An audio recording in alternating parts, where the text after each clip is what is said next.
need not be me. It's a variety of books, variety of seminars, variety of blogs and stuff out there that are going to help you transition and change and draw that line in the sand and take action on the ideas that I'm going to present to you today. So this is not the end in terms of, all right, now your business is going to change and happy 2009, but rather this is the beginning of making those changes. Because if you have more than 5 years, and the reason I say more than 5 years, because anyone can survive for 5 more years. Anyone can kind of make it through and muddle way through. I'm not talking about surviving and muddling your way through. I'm talking about actually developing a very vibrant business and regaining that passion or bringing your passion into a very productive way. Because this is the way it is. This is the industry the way it is. The aberration of regulations have fooled us into believing that, oh, this life was great, but life was not really the same. Life will be great, but it wasn't the same. Because the mode in which people search for properties, the way in which people research about neighborhoods, the way in which people meet agents and brokers and actually meet owners have fundamentally changed. It's no longer about Google in terms of yellow pages on steroids.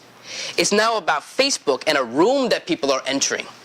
So let me talk a little bit about what that means in terms of actually using your expertise and implementing it in a way to bring it out so that you are developing what we call, in the marketing world, a personal brand.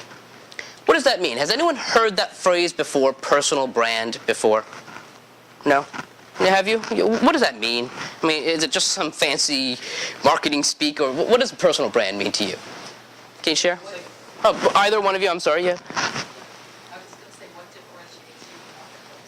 What differentiates you in the marketplace? Great, so one way of putting it. That's wonderful, thank you.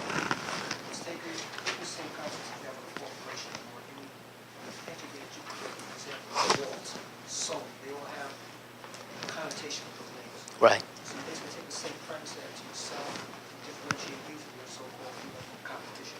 Absolutely. Well done. Both great. Anyone else want to chime in on what a personal brand means, if you've heard that term before? It's exactly that. It's taking the exact concept of a corporate brand. In fact, I submit to you that corporate branding actually took the very concepts of personal branding.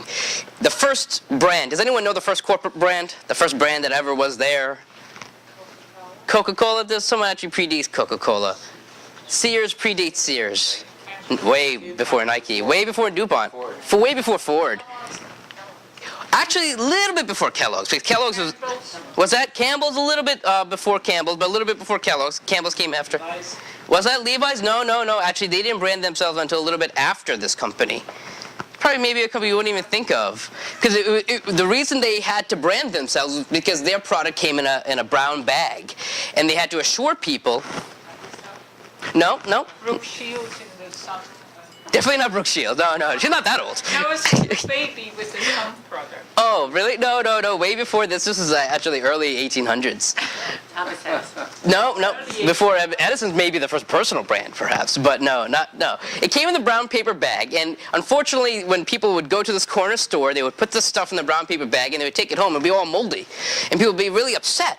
So a couple of companies actually came together and said, hey, if we created a united company, and they probably didn't call it a brand at that time, but they said, hey, if we created a label that people could believe in and could trust, well then people would buy from us and not from anybody else. So a couple of million companies came together and said, how can we actually create an image that broadcasted trust, broadcasted stability, honesty, goodness, wholesomeness. And they said, all right, what's a culture that kind of have all those attributes of being down to earth, being wholesome, being honest, being stable? And they came up with the name of that culture being the Quakers. The Quakers. Now today, being in the PC world, we probably can't just name a product after a whole, culture or ethnicity and say, all right, that's the stereotype. But that's the stereotype they have, and to a great extent, we still believe that they're good, honest, hardworking people, etc. And they said, all right, we're going to call it Quaker Oats. And of course, you can imagine the Quaker. You probably all can imagine the Quaker. It's one of those few brands that have probably not really changed their image in the past couple of 100 years. And still to this day, people buy predominantly Quaker Oats because of that. It's the Quaker. And the Oats company, the same concept is what personal branding is. And in fact, some of the earlier brands, including Campbell's, including Rice Krispies and Kellogg's, all used mascots. And the reason they used mascots was because they knew that mascots helped with the corporate branding the same way personal branding does. Because people like people. People like characters. People like personifications. They want to relate to people. They feel good about people. Ultimately, I'm sure you've heard it before, selling is about emotions, and we buy emotionally, justify rationally. And that emotion is easier to develop with a mascot, with a cartoon, with a character, with a person, than it is an inanimate corporate name. Very few examples exist in corporate America, actually, of non-personal brands. That's the irony. That personal brand, that word seems to be relatively new, and it's kind of cool, and I can give you a whole history lesson on it, but I won't. But more importantly is how each of us are personal brands, whether we know it or not. Whether we like to or not, we don't want to say that we are in brown paper bags or we're commodities. But bottom line is, what does differentiate you from one to the next? Why should someone work with you versus another agent? Well, what are you here for? What are you going to do for me? How can you add value to me, to my family, this transaction? Are the answers that your brand has to easily, quickly, in a one-liner, establish and showcase. It's a tall order. But it's not that big of a deal.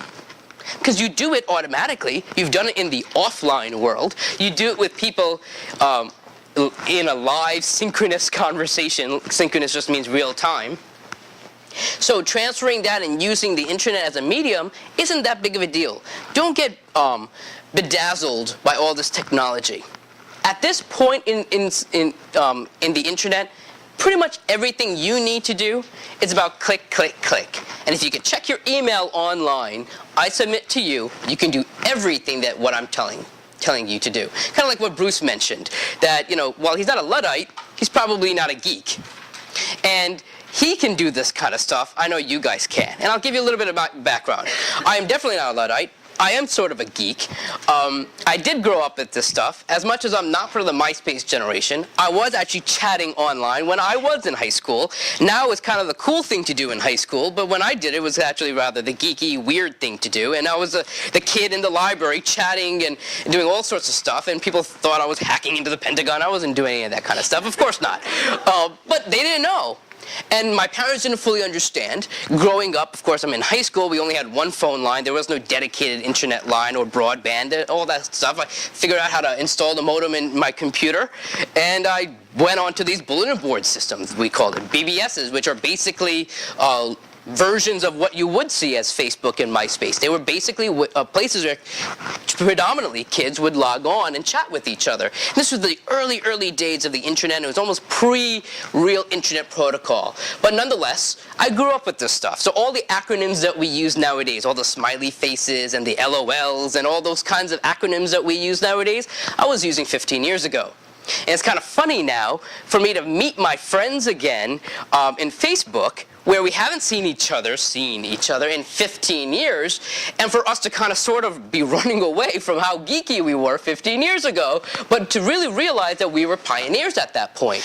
Because we didn't know any better, we were making up these acronyms, and now it's part of Americana, part of worldwide culture, that you could pretty much go into any modern country, any modern business place, and put a colon and a parentheses, and people smile.